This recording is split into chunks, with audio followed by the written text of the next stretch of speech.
2인편. 처음에 7장은 모두 인에 관한 것이다. 공자가 가장 힘주어 강조한 것으로 인간이 갖추어야 할 가장 높은 덕목이 바로 인이다. 논어에서 인이라는 말이 등장하는 곳은 모두 60장으로 전체의 1할에 해당하는데 어떤 줄기를 세우고 개념적인 정의를 내린 것은 아니다. 다만 평소의 생활과 인간관계, 행동거지에서 인을 체득해야 한다고 말한다. 인이란 자신의 눈에 비친 지배층의 부패와 알력에 대치되는 것으로 공자가 내세운 치세의 슬로건이라 할 수도 있을 것이다. 인을 향해 무단히 노력하고 전진하는 것이 백성에 대한 위정자 또는 군자의 책임을 다하는 일이라고 공자는 말하고 있다. 군자가 인의 길을 버리고 어찌 이름을 이루겠는가. 군자는 밥 먹는 동안에도 인의 길을 어기지 않고 아무리 다급해도 반드시 인에 의지하고 자빠졌을 때도 인에 의지해야 한다. 덧붙여서 아주 짧은 시간을 조차 전폐라고 하는데 이 말도 여기서 비롯된 것이다. 이 밖에 유명한 몇 구절을 들어본다. 아침에 도를 들으면 저녁에 죽어도 좋다. 덕은 외롭지 않다. 반드시 이웃이 있다. 예. 이게 이제 일본 사람 입장에서는 가장 2인편에서 유명한 구절만 지금 들은 건데, 우선 여기서 원문 제시된 걸 먼저 설명을 하죠. 일단 그 한글 설명을 이해하려면 강의 처음 들으시는 분들은 군자라는 개념하고 인의 그 유교적인 본래 뜻을 좀 이해를 하셔야 돼요. 두 분인가? 조영 선생님은 그래도 지난 학기에 좀 들으셨죠? 야, 발음이 안 된다고 그랬죠? 그럼 이걸 어떡하나? 어쨌든 지난 강의를 먼저 들으세요. 지난 강의 동양철학개론 1에서 인의 개념하고 군자 개념을 잠깐 설명했을 겁니다. 다시 나오면 또 이제 말씀을 드리겠는데, 어쨌든 인은 사람 다음이고 사랑이라는 뜻도 있지만 이 군자는 유교의 이상적인 인간상이거든요. 그러니까 군자든 군이든 큰 의미에서 뭐예요? 사람이잖아요. 사람이라는 면에서는 이게 이제 명이죠. 요것과 해당되는 덕목이 이제 인인데, 요게 이제 다음이라고 할 때는 덕이 되는 거고, 다른 의미로 보면 이제 사랑이라 뜻도 되는데, 요게 부합이 돼야 되는 거예요. 요게 그러니까 요쪽이 이제 실이죠. 그래서 명실일치라는 그런 이제 논리가 성립되는 겁니다. 좀 어려우실 거예요, 처음 듣는 분들은. 이거 무슨 얘기냐면, 좀 더 쉽게 말하면 일반인들이 많이 알고 있는 군군 신신 부부자자 이 논어에 나오는 군주가 군주답고 신하가 신하다우며 부모가 부모답고 자식이 자식답다. 유교에서는 군신 관계에서 군주가 먼저 군주로서의 도덕성을 갖고 있을 때, 군주가 군주다울 때 신하가 신하다울 수 있다라는 논리입니다. 부자관계도 마찬가지예요. 부모가 부모다울 때, 부모의 덕을 갖고 있을 때, 좀 더 구체적으로 말하면 부모가 자식을 사랑하는 그런 자세를 표출이 될 때 자식이 부모에 대한 사랑, 효가 표출될 수 있다는 논리예요. 이게 처음 듣는 분들은 이해하기가 쉽지 않을 텐데, 이 앞에 글자, 이게 명이에요. 명도 되고 명분도 돼요. 임금 군자잖아요. 그러니까 명이 되고 임금이라는 명분도 돼요. 뒤에 군자는 임금 군자가 아니에요. 임금 다울 군자예요. 그러니까 번역할 때 어떻게 한다고 그랬어요? 임금이라는 명분이 있는 사람은 임금 다움, 임금으로서 덕을 가져야 된다는 논리가 되는 겁니다. 이것과 마찬가지예요. 그러니까 임금이나 신하나 부모나 자식은 넓은 의미에서 뭐예요? 사람이잖아요. 사람이란 명분, 사람이란 이름. 그럼 오른쪽에 있는 건 뭐예요? 다움이니까 덕이 되는 겁니다. 이걸 유교에서 정명이라고 그러는데 여러 번 나올 테니까 오늘은 이 정도에서 연상을 시키고요. 그러니까 이런 논리는 이 일본의 그 평범한 그 문학가가 이 논어 구조를 이해하니까 이런 식의 철학적인 베이스에서 접근이 안 되는 거예요. 그러니까 위에도 마찬가지예요. 뭐라고 그래요? 인이란 자신의 눈에 비친 지배층의 부패하려고 대치되는 것으로 공자가 내세운 치세의 설득은 이게 뭔 말이야 이게. 그냥 논어 처음 읽는 사람들은 뭐 좋은 말이다 이 정도밖에 이해가 안 되는 거예요. 그러니까 여러분들이 논어라는 기절을 이렇게 철학적 분석적으로 이 스텝을 밟아 나가지 않으면 논어 전체를 일관해서 이해하기가 어렵다. 처음에 오늘 내가 여러분한테 설명하는 게 비록 어렵다 하더라도 녹화해서 유튜브 올릴 테니까 여러 번 한번 그 반복해서 이해를 하는 것이 논어를 체계적으로 이해하는 지름길이다. 그러니까 이걸 알고서 이걸 이해하면 뭐 이 말도 이렇게 볼 수도 있겠다 되지만 이렇게 범범하게 설명해서는 접근하기가 어렵다. 그래서 요거를 전제로 한다면 요 문장도 그대로 이름이 되는 거예요. 보세요. 군자로서의 도덕성을 없앤다면 버린다면 어찌 오자예요? 어찌 그 명분을 이룰 수 있겠는가? 반어문이에요. 똑같은 논리예요. 군주로서의 도덕성을 잃는다면 군주가 될 수 있느냐? 안 되는 거죠. 안 되니까 이제 다음 주에 우리가 보게 되는 맹자에는 군주의 도덕성이 없으면 그건 군주가 아니니까 몰아내거나 제거해도 좋다라는 논리가 유교에서 나올 수 있는 겁니다. 그러니까 유교는 적어도 공자, 맹자, 순자는요. 명과 실, 명분과 덕의 관계에 있어서 뭐를 우선해요? 도덕성, 덕을 우선한다. 단순한 명분은 그거는 진짜 군주가 아니야. 좀 심하게 말하면 뭐예요? 자식을 사랑하지 않는 부모는 진정한 부모가 아니다. 우리가 일반적으로 후세에 알고 있는 유교하고는 다르죠. 공자맹자의 유교, 그 순자의 유교는요.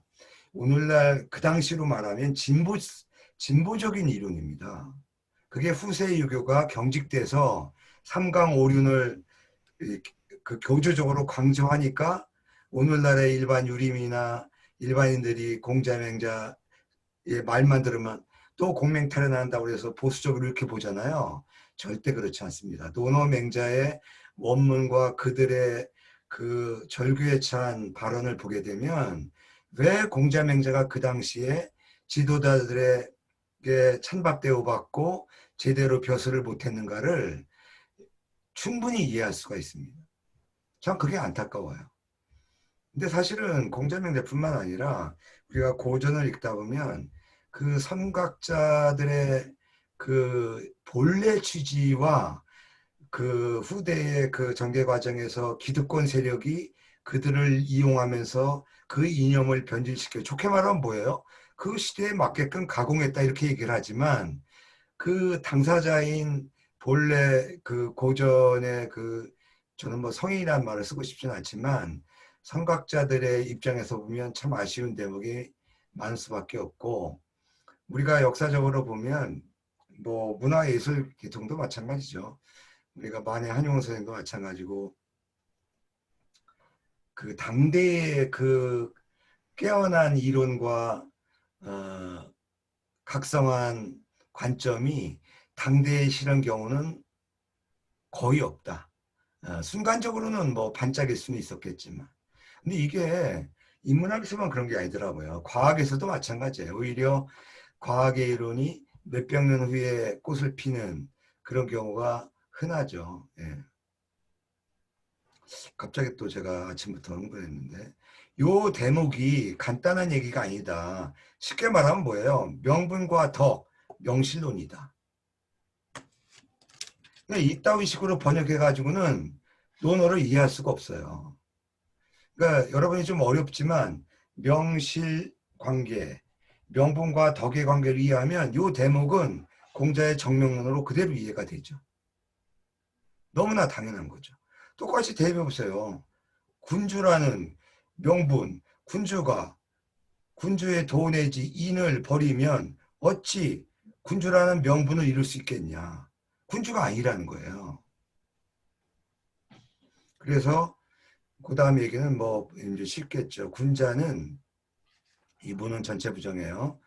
종식, 음식을 먹는 거를 마치는 사이에도 그러니까 밥 먹는 동안에도 인을 위반함이 없으니 이 부자는 전체 부정이에요. 종식시간, 밥 먹는 식사를 마치는 사이에도 인을 어기지 않으니 조차는 뭐예요? 아주 그 짧은 시간을 가리켜요. 순간적으로도 반드시 이 신은 인이겠죠. 인을 기피라고, 인을 의존하고 그런 의미예요. 전패는 넘어진다. 넘어질 때도 이건 위급할 때를 나타내는 거죠. 그러니까 짧은 시간이나 그 위급한 상황에서도 인을 기피한다. 뭐 문법을 설명 안 하겠습니다. 인을 기피한다 이런 뜻이에요. 직역을 한다면 여기는 다 의역을 한 것이죠. 이 대목은 요 앞 두 문장이 중요해요. 그러니까 인과 명분, 도덕성과 명분의 관계, 공명이 가장 강조하는 논어명제 일관하는 이론이다. 이건 좀 염두에 두시고요. 여기 그 도와 덕의 관계가 이 2인편에 나오는데 기본적으로 뭐 다시 한번 정리하는 의미에서 얘기하면 서양이나 동양에서 이 도와 덕은 아주 상고 시대부터 철학의 출발부터 있었다. 예, 도와 덕을 가장 먼저 얘기한 선각자는 노자죠. 예. 서양으로 보면 뭐 소크라테스, 뭐 자연 철학자들도 다 도와 덕을 얘기하죠. 그런데 그 이전으로도 얘기하면 서양으로 말하면 이게 이제 로고스라는 이거는 이제 아레테라고 그래요. 히라버르는 이런 걸 알아둘 필요 없고 이걸 적어주는 이유는 뭐예요? 선각자들이 자기의 세계와 인생에 대한 사고방식을 할 때 가장 기본적으로 표준을 삼았던 개념이었다. 이렇게 이해하면 돼요. 마치 포장이사 할 때 침대를 포장할 때 쓰는 큰 담요 같은 포장지가 있고 컵을 뽁뽁이로 싸는 그런 포장지도 있잖아요. 그러니까 넓은 포장지가 도다 이렇게 생각하시면 돼요. 작은 포장지가 덕이다.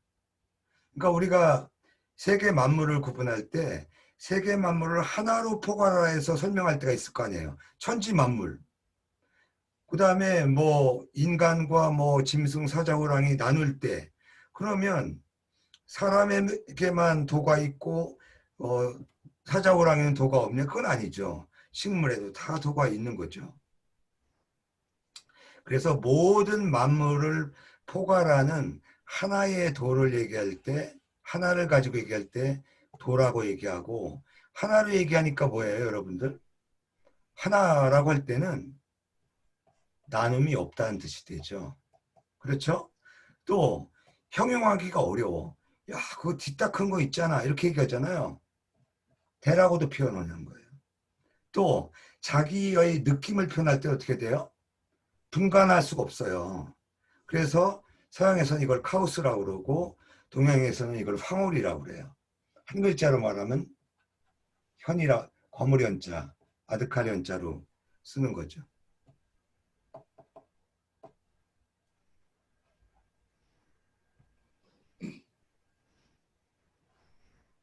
그러니까 이해하려고 그러세요. 이걸 외우려고 하지 말고 왜 이런 글자들이 노자 도덕경에서 도의 상징으로 같이 쓰이는가. 예.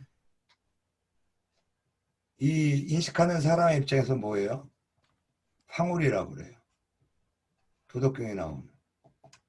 이게 황홀이라는 말이 오늘날은 다른 의미로 쓰이지만 엄밀하게 말하면 어느 때 써요? 언어로 쪼개서 설명할 수 없을 때 쓰잖아요. 그렇죠? 안소연, 예. 답변을 해야지. 음소거를 해놔가지고요. 아니 본인들은 음성하지 마요. 가끔은 대답을 해야 내가 얘기를 하지. 이게 자고 있는지 화면을 내가 다 꺼놨으니 자고 있는지를 모르잖여. 예, 알겠습니다. 선생님 네, 답변을 하시라고. 네, 이해되시죠? 네, 네, 이렇게 힘차게 대답을 하세요. 덕도 마찬가지예요. 덕은 기본적으로 도가 전체를 포괄하는 원리라고 한다면 가장 이 아레테와 덕의 본래 뜻은 또 하나 요 마무리 지자면 도와 로고스의 공통된 뜻이 뭐냐면 하나의 원리, 뭐 원칙, 법도, 그 다음에 언어, 이성, 똑같은 뜻이 있어요. 이거를 그 성경 번역할 때는 말씀으로 번역을 하죠. 일종의 오역이라고 할 수 있죠. 태초에 도가 있었나니 하면 딱 맞는 거죠. 노자식으로 말하면. 노자는 뭐라고 하냐면요. 도는 상제 이전에 있었다고 그래요. 근데 이제 서양 종교로 보면 어떻게 돼요? 하나님 말씀이죠. 그러니까 하나님이 먼저 있고 그 도가 있는 거잖아요. 로고스가. 그러나 노자 도덕경에서는 도라고 하는 것은 상제 이전에 있었다 해서 선후관계가 바뀝니다. 그러니까 원리 법도의 의미가 더 강하죠. 이 덕은 서양이나 동양에서 본래 뜻이 뭐냐면 가장 일반적으로 쓰는 게 특성이에요. 기능. 그래서 우리말로 다음이라고 번역하는 겁니다. 특성, 기능, 다음 다 이해되죠? 네. 네. 사람다움. 유교적으로 말하면 사랑이에요. 안 선생이 말하는 사람다움의 특성은 뭐예요? 다른 사람에 대한 배려? 그것도 일종의 사랑의 표현이죠. 예. 예. 황 선생이 생각하는 사람의 특성은 뭡니까? 사람의 특성, 장점이요. 똑같은 얘기니까. 사람의 장점이 뭐냐고 그러니까. 그 사람마다 다 장점이 있지 않습니까? 좋은 점.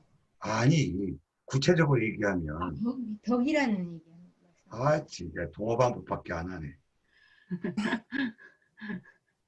개별적인 특성이지만 도에 비하면 사람이라고 하는 전체도 하나의 개별자잖아요.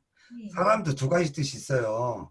황 선생, 안 선생이라는 개별일이 있고 황 선생과 안 선생을 포괄하는 또 사람이라는 게 있잖아요. 예. 사람의 특성으로 가장 내세울 수 있는 게 뭐냐고요. 지금 그 안 선생은 배려라고 그랬잖아요.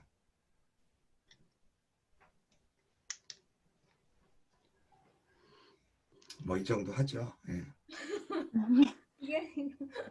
그 벽을 받거나 아니면 딱딱한 걸 옆에 갖다 놓고 아니, 덕을 얘기하면 어느 특정 사물에 그냥 아니 이거는 각자 다르게 볼 수 있어요.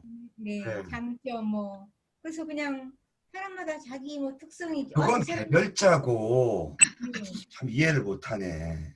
네, 전체 하나로 할 때 이 자연 속에 사람도 있고 또 사람 네, 속에 A도 있고 B도 있고 이랬잖아요. 네. 그렇게 할 때 자연에 비해서 사람의 특성이 뭐라고 얘기할 수는 있죠. 여러 가지 이론이 있을 수 있죠. 배려도 되고 사랑도 되고 생각하는 거라고 볼 수도 있는 거고 여러 가지 볼 수가 있죠. 이거 정해져 있는 얘기가 아니에요. 장점도 될 것 같은데요. 안 돼요, 그거는. 그거는 똑같은 특성이에요. 이거를 동어반복이라고 그래요. 도가 뭐냐? 하나다, 무다, 대다 이렇게 말하는 식하고 똑같은 거예요. 근데 저희가 그 사람의 장점 하면은 안 선생님 다르고 저 다르고 다 다르잖아요. 장점들이. 그러니까 지금 이해를 못 하잖아, 지금. 이거 아니, 보세요. 그 자연과 대비할 때 네. 사람이라고 하는 거는 사람 전체를 가리키는 거고 사람 속에서 A가 있고 B가 있고 이렇잖아요. 네. 지금 이걸 얘기하라고 하는 게 아니라 자연에 대비해서 사람의 특성을 얘기할 수는 있다라는 거죠. 보는 사람에 따라 다를 수는 있지만. 예를 들어서 파스칼은 생각하는 게 사람의 특성이다. 그래서 뭐라고 해요? 인간은 생각하는 갈대다. 아리스토텔레스는 사람은 모여 산다. 그래서 인간은 사회적 동물이다. 이렇게 얘기할 수 있는 거라는 거예요.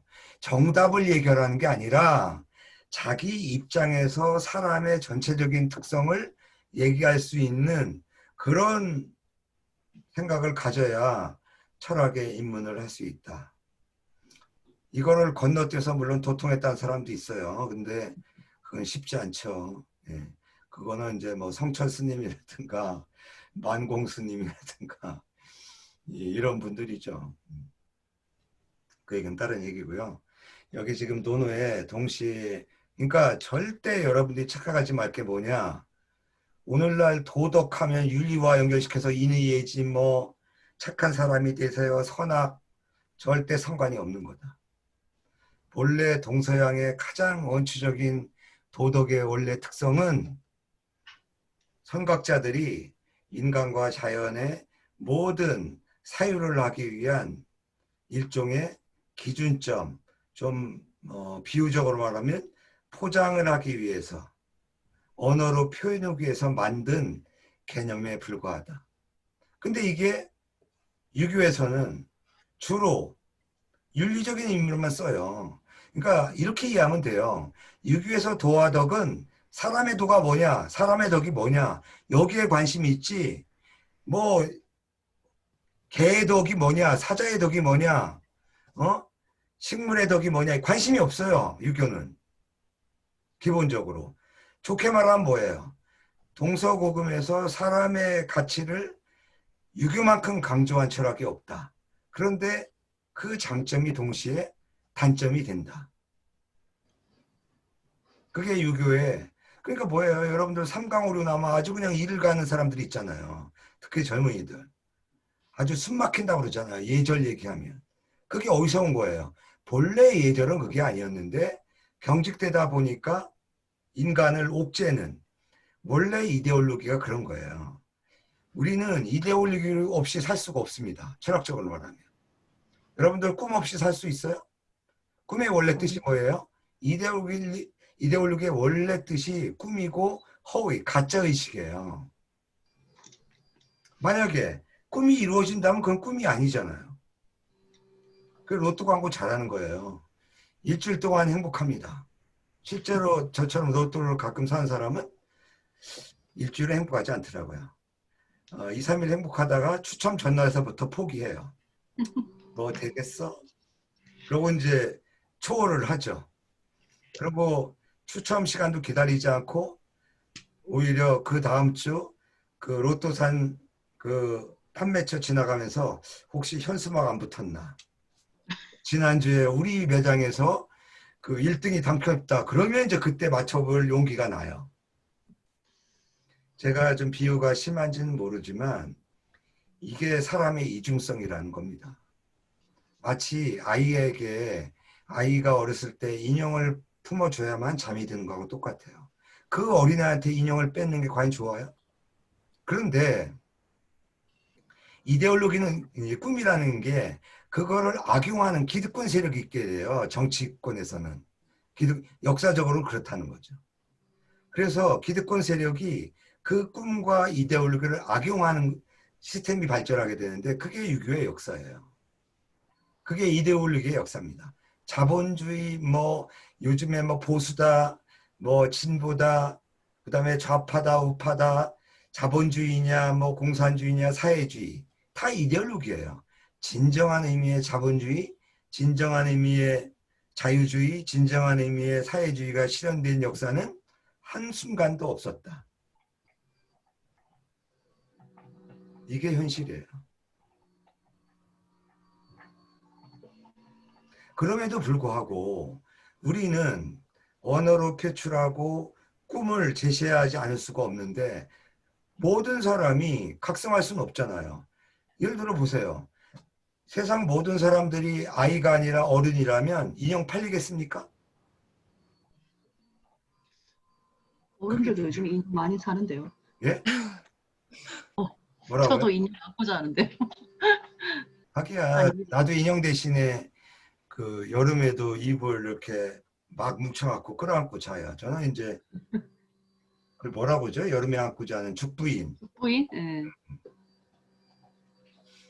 사람은 안고 자기 어려워도 이불은 뭉쳐서 안고 자기가 쉽더라고요. 그 장점이 안으면 배는 일단 좀 야한 얘기지만 여름에 저는 누드로 잘 때가 많은데 샤워하고 그러면 선풍기 안 틀고도 잘 수 있잖아요. 근데 배는 따뜻해 줘야 되니까 여러분도 한번 해보세요. 시원하고 근데 어젯밤부터는 그 저기 뭐예요? 그 근데 어제는. 물을 안 벌써 처서가 지나가고 예. 처서당이 뭐예요?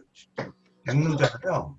벌써 서리가 내린다는 절기 참 그 음력 절기가 참 교묘한 바가 있어요.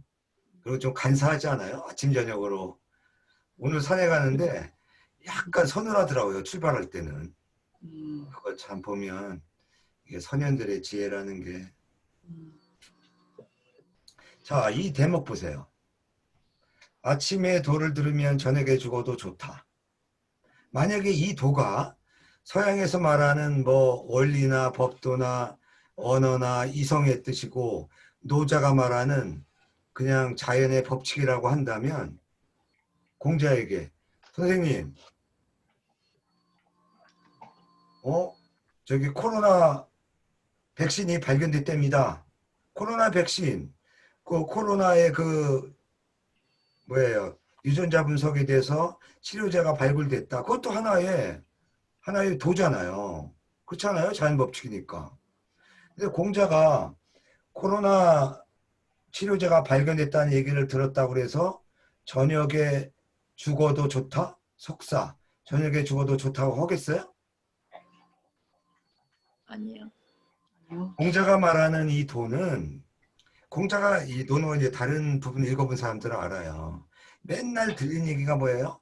자식이 부모를 폭행하고 부모를 시해하고 신하가 군주를 시해하는 이런 얘기가 비일비재한 거예요. 그런 얘기가 좌전에 수두룩해요. 그러니까 공자가 말하는 도는 뭐예요? 윤리적인 의미의 도예요. 그게 맹자의 도고요. 후대 유교의 도는 대부분 사람 넓은 의미에서 사람의 도고 그러니까 윤리적인 의미의 도가 되는 거예요. 그러니까 이런 얘기를 반대해서 장자는 뭐라고 그래요? 똥이나 오줌에도 도가 있다. 그러니까 여러분이 이번 시간에 도와 덕의 본래 뜻은 오히려 노자 장자가 말하는 도와 덕이 맞고 유교 공자 맹자가 말하는 도와 덕은 윤리적인 의미, 사람의 의미의 도와 덕이다. 여기 밑에 예문도 바로 그걸 보여주잖아요. 덕은 외롭지 않다. 반드시 이웃이 있다. 자기 도덕성, 주변 사람에게 자기가 도덕성을 베풀면 반드시 알아주는 사람이 있고 이웃이 생기게 된다. 근데 이거 잘 안 되는 것 같아요. 역사적으로 보면. 아니 공자 맹자 이 말이 맞으면 배불리 먹고 살았어야지 공자 맹자가. 공자 맹자가 도덕성이 없어서 배가 고팠을까요?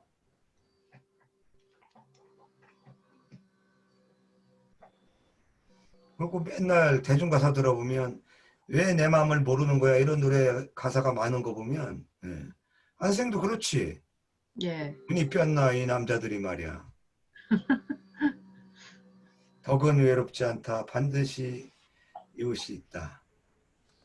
많이들 그 인용하는 대목입니다. 그 다음에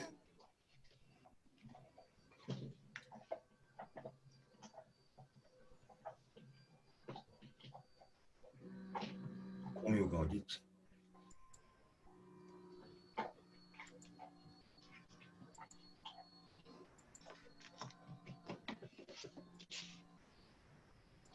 이 저 자료화면 보이시나요? 2인편. 예. 예. 이게 맨 처음이 그 뭐예요? 인. 아 이거를 PDF로 안 바꿔놨네. 잠깐만요. PDF 인쇄를 해서야 내가 필기가 가는 거죠.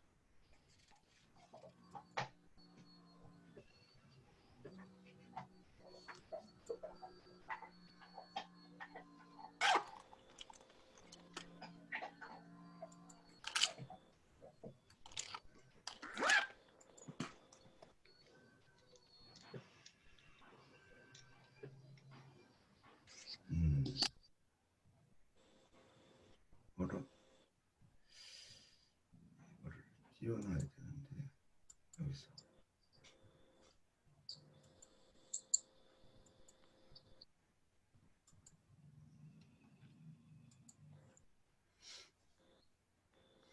학교에서도 녹화를 하면 좋겠는데 이 장비가 다 집에 몰려 있어가지고 좀 고민이에요. 그렇다고 두 벌 살 수도 없고.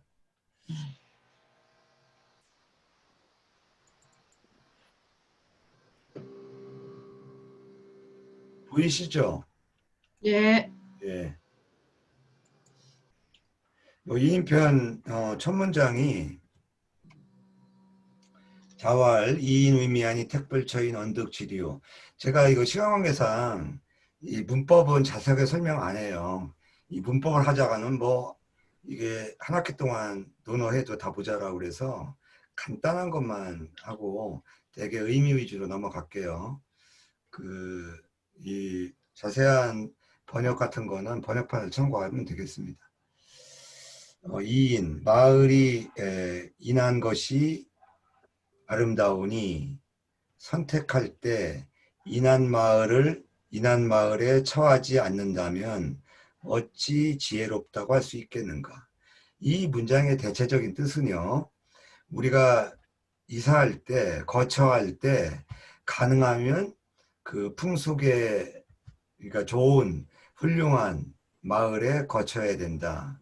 여러 가지 뭐 해석이 많지만 여기서 이인 두 글자를 편명으로 삼은 겁니다. 이 유교에서는 이 환경과 또 하나는 직업 선택의 중요성을 굉장히 강조해요. 특히 직업 선택의 중요성은 맹자가 강조해요. 자기도 모르게 백정이라고 하는 직업, 그런데 몰두하다 보면 인성이 바뀔 수 있다. 그렇게 경고하기도 해요. 또 환경이 우리 인성에 미치는 영향, 뭐 중요하죠. 예. 우리가 뭐 교육이라고 하는 거, 물론 교육, 환경, 직업 결정론이라고 보기엔 좀 어려운데, 제가 요즘에 이기적인 유전자 책 읽으면서 약간 비판적인 시각을 갖고 있는 것은 뭐냐면, 이 물리학자나 생물학자들이 범하는 가장 큰 실수가 뭐냐면, 자기 분야의 학문 방법론을 가지고 사람을 포함한 전체 사회 일반에 적용하는 그런 오류를 범할 때가 많아요. 그건 좀 위험한 거죠. 물론 저 역시도 인문학 한다고 해서 무조건 인문학이 모든 문화라든가 교육이 사람을 다 결정한다 이렇게 보지는 않습니다. 사람의 본능적인 측면, 그런 생물학적인 측면 분명히 있는 거죠.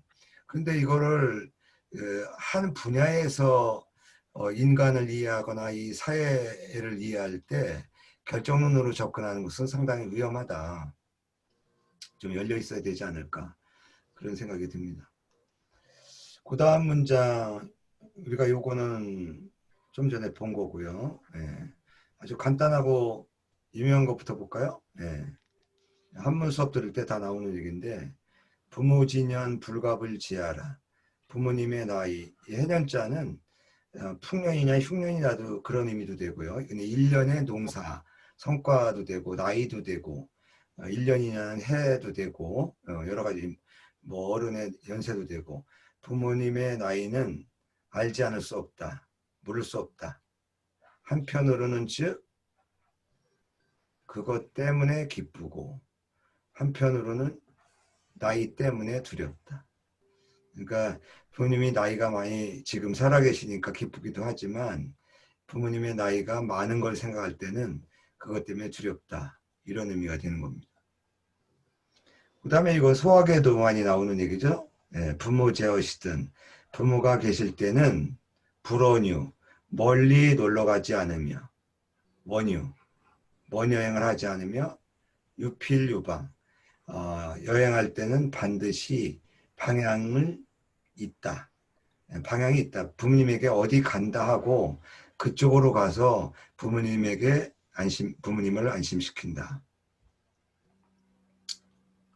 요새 유튜브에 많은 소재가 방탄소년인데 난 방탄소년 노래 아는 노래 하나도 없습니다.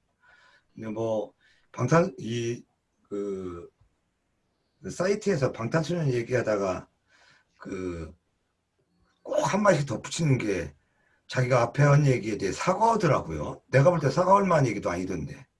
근데 이런 시기에 하면은 암인가요? 사과 안 하면 난리가 난답니다. 그렇습니까? 거의 사과하죠. 실시간으로 음. 그 아미가 출동한답니다.